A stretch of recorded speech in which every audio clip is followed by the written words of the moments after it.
Every year, more than 1.2 billion smartphones are sold worldwide. This means that, on average, almost 40 new devices are bought every second. With a market valued at more than $460 billion, these devices have become the center of modern life, indispensable for work, communication, and entertainment across the planet. But do you know how they are made? Watch this video to see all the stages of smartphone manufacturing. It's important to understand that a smartphone is not built in a single factory. It is the result of a supply chain that extends across the globe. Dozens of specialized companies in different countries manufacture individual components that only meet at the end of the process on a gigantic assembly line. Our story begins, therefore, not in a clean room, but in the depths of the earth. It all starts with extraction. The screen glass and microchips, the heart of the device, come from silicon that is purified from quartz sand. The battery vitally depends on lithium and cobalt, minerals extracted from very specific locations on the planet. The casing is often made of aluminum. Coming from bauxite and inside the circuits, we find copper for the traces and small, but crucial, amounts of gold for the connectors, chosen for its excellent conductivity and resistance to corrosion. In addition, there is a group of minerals known as rare earths used to create the magnets, tiny in the speakers and vibration motors, and also to refine the colors we see on the screen. This initial mining and refining phase is a heavy industrial process that transforms tons of raw rock into the purified metals and powders that component factories need. The most complex component of the entire smartphone is, without a doubt, the HONA system. This is not just a processor, it's the complete brain of the device, integrating the central processing unit CPU, the graphics processing unit GPU, the memory, the Wi-Fi, and cellular controllers, all in a single piece of silicon. The manufacturing of these chips is an almost unbelievable process in its precision, carried out in places called foundries or semiconductor foundries. While the brain is being made, other crucial components are born in other factories. The screen, for example, the glass we use, often called strengthened glass, goes through a chemical process. Underneath this glass is the actual display panel, which is usually OLED or LCD.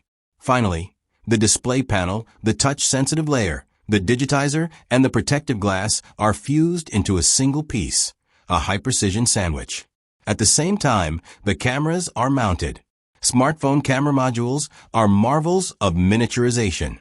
They consist of a set of tiny lenses made of high-quality plastic or glass that need to be perfectly aligned to focus the light. All of this is assembled in a small, clean room of its own, and of course, the battery, most of which is lithium-ion. Now we need a place to connect all of this. That place is the printed circuit board. It's that green or sometimes blue or black board that we see inside any electronic device. It functions like the nervous system, connecting the processor to all the other components. A process similar to lithography is used to print the circuit map onto the board. With all the components ready, the chip, the screen, the battery, the cameras, and the bare board, they finally converge at the final assembly factory. This is where the phone comes to life on a production line that blends high-speed automation with precise human work. The first step in the main assembly line is called surface mount technology. The empty printed circuit board goes through a machine that applies a solder paste precisely to the points where the components will go. Then, the board enters the pick and place machine. This is an incredibly fast robot, with arms that pick up the components, the processor, the memory chips, and hundreds of tiny resistors and capacitors from their rollers and place them in their exact places in the solder paste. The board, now full of components, goes through a reflow oven. The heat is precisely controlled to melt the solder paste, which then solidifies, permanently soldering all the components in place. Automated optical inspection cameras check each board to ensure that no component is out of place. Now the manual and semi-automated assembly begins. The phone chassis, which may have been milled from a single block of aluminum, arrives on the line. The now complete board is screwed or snapped into place. Workers or robots connect the larger components. Flexible, paper-thin ribbon cables are carefully fitted into tiny connectors to connect the cameras, the side buttons, and the charging port. The vibration motor and the speakers are installed. The battery is one of the last components to go in, often secured with strong adhesive. Next, waterproof sealing stickers are applied. If the model has this feature, they are meticulously applied to the edges of the casing. The screen module is then connected and carefully pressed into place, sealing the device. The back cover is affixed and the smartphone as hardware is complete, but it still doesn't work. It's a body without a mind. The next step is software installation.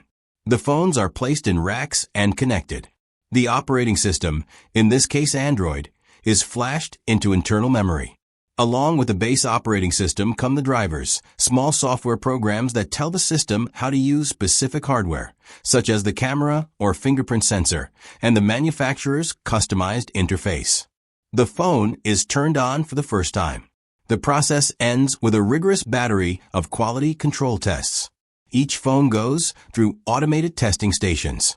A machine tests the Wi-Fi, Bluetooth, and cellular connection. Diagnostic software checks if all sensors are working. The accelerometer that detects movement, the gyroscope that detects orientation, and the proximity sensor that turns off the screen near the face.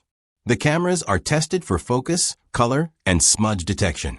In addition to testing all devices, random samples from each batch are taken for durability testing.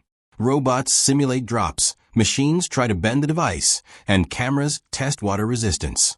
Phones that pass absolutely all tests receive their final stickers, including the number that uniquely identifies them on the global network. They are cleaned, receive a protective film on the screen, and are placed in their retail boxes along with a cable, manual, and charger. And that was today's video. Don't forget to like and subscribe to the channel.